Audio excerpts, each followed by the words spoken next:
هذه مروحة.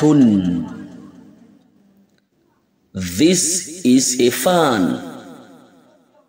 Wannan fanka ce. Hadha babun. This is a door. Wannan ƙofa ce. Hadha qalamun. This is a pen.